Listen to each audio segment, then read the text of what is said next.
ओम शांति। शिक्षक दिवस की सभी को बहुत बहुत बधाई। सभी को मालूम रहे स्वतंत्र भारत के second president doctor Sarvepalli Radhakrishnan वो एक शिक्षक थे, प्रोफेसर थे दर्शन शास्त्र के। तो बड़े अच्छे व्यक्ति, उनकी यादगार में शिक्षक दिवस मनाया जाता है। तो सचमुच बड़ा गौरव का विषय है कि हमारे देश का एक शिक्षक सर्वोच्च पद पर आसीन हुआ। सचमुच शिक्षक देश के निर्माता हैं।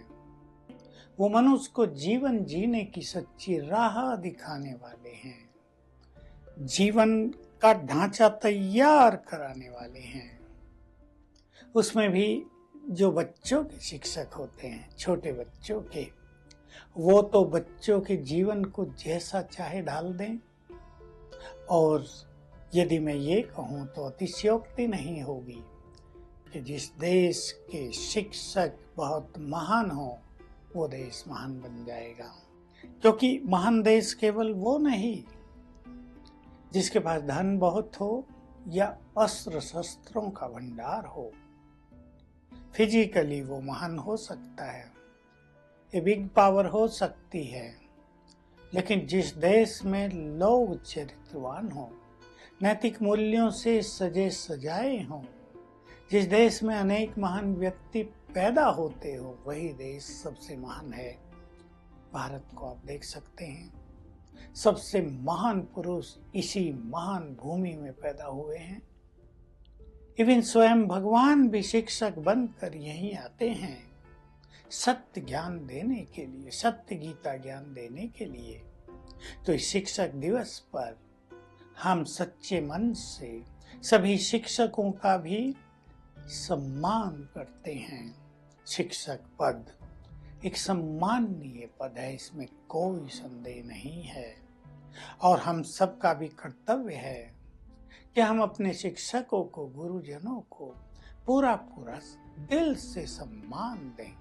क्योंकि ये सम्मान की भावना ये कोई छोटी चीज नहीं है। जब हम अपने शिक्षकों के लिए बहुत सम्मान रखते हैं तो हमारी ग्रहण शक्ति बहुत बढ़ जाती है और हमारे अंदर एक ऐसी भावना पैदा हो जाती है कि जो कुछ वे कहेंगे उसे हम अपना लेंगे। शिक्षकों के जीवन का प्रभाव विद्यार्थियों पर बहुत ज्यादा पड़ता है। आप देख सकते हैं जो लोग संसार में महान हुए हैं, बचपन से ही उनमें महानता के कुछ न कुछ बीज अवश्य थे। वो बढ़े, फलीभूत हुए। तो शिक्षकों की समाज को एक विशेष देन होती है, एक मुख्य भूमिका होती है किसी मनुष्य के निर्माण में, किसी राष्ट्र के निर्माण में। तो आओ आज के दिन हम अपने सभी शिक्षकों का सम्मान भी करें, उनके लिए शुभकामनाएं भी रखें कि वो सदा स्वस्थ रहें, सुखी रहें, विद्या के धनी रहें। अब आवश्यकता इस बात की है कि वर्तमान परिप्रेक्ष्य में शिक्षक वर्ग ये केवल एक पेशा बनकर न रह जाए, हमें इस पर ध्यान देना है। शिक्षक अपनी जिम्मेदारी को समझें कि वो निर्माता हैं। जिन बच्चों के भविष्य के निर्माण की जिम्मेदारी उन्हें दी गई है, अपने को वो बहुत जिम्मेदार समझते हुए उनके जीवन का निर्माण करें। दूसरों को अच्छी चीजें वही सिखा सकते हैं जो स्वयं नैतिक मूल्यों से भरपूर हों। बहुत इंपॉर्टेंट बात है, शिक्षक केवल वही नहीं है जो स्कूल कॉलेजों में बच्चों को पढ़ा रहे हैं, पर माता पिता भी बच्चों के प्रथम शिक्षक होते हैं।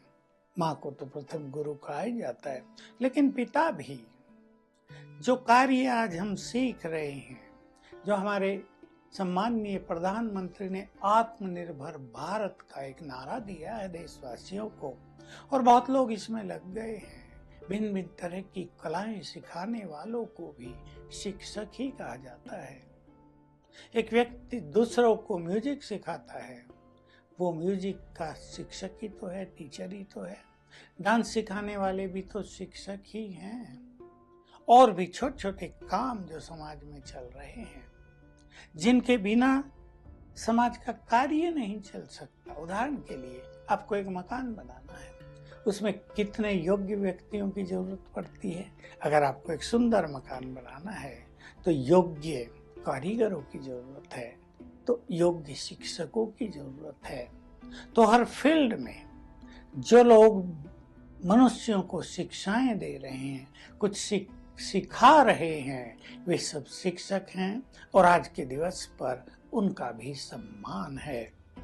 तो हम सभी अपने शिक्षकों का सम्मान करते हुए उनके सुंदर चरित्र से कुछ ना कुछ सीखते चलें, अच्छी चीजें सीखें जो जीवन भर हमें काम आए। वास्तव में एजुकेशन को विद्या कहना ही यथार्थ उसका अर्थ निकालना है, केवल इंफॉर्मेशन नहीं।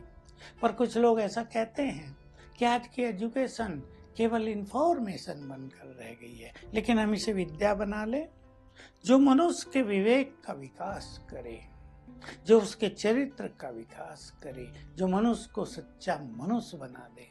इसमें शिक्षकों की, टीचर्स की अहम भूमिका है कि वो इस शिक्षा को, इस एजुकेशन को विवेक शक्ति में परिवर्तित कर दें, ताकि हमारे देश में पुनः महान व्यक्ति उत्पन्न हो। केवल महान नेता नहीं, महान व्यक्तियों की भी समाज को आज बहुत जरूरत है। इसके लिए शिक्षकों को आचरण की दृष्टि से, नैतिक मूल्यों की दृष्टि से बहुत ही आदर्श जीवन जीना चाहिए।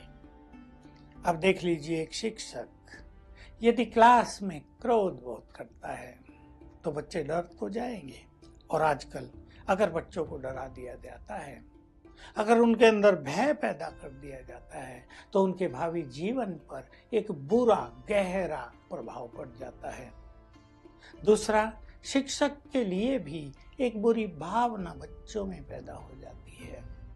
तो शिक्षकों को बहुत स्वीट, बहुत नम्र चित्त, माँ बाप की तरह व्यवहार करना चाहिए, ताकि बच्चों को प्यार दे देकर वो उनके जीवन का निर्माण कर सके, उनकी बुद्धि का विकास कर सके।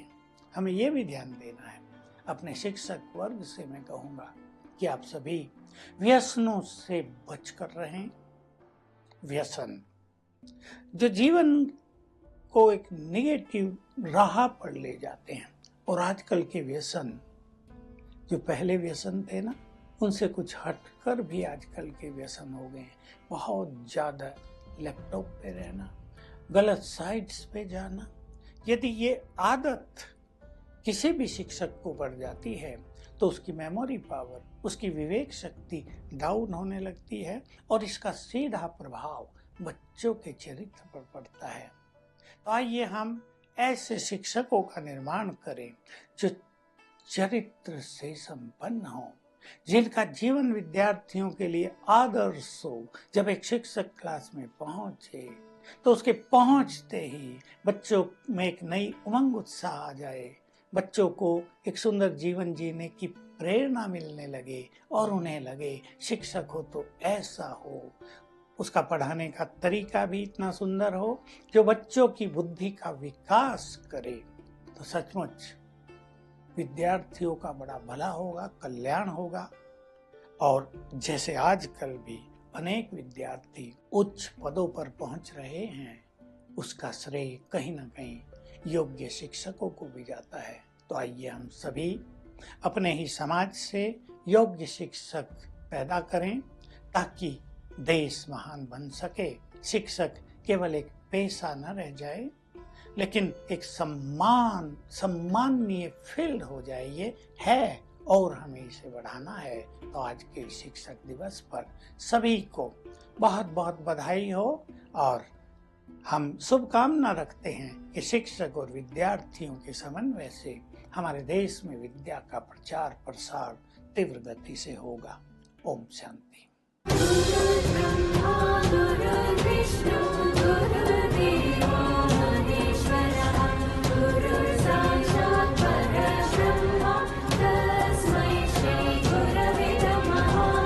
To watch Peace of Mind channel videos on YouTube, subscribe us on youtube.com/tvpeaceofmind. Just a click for a peaceful life.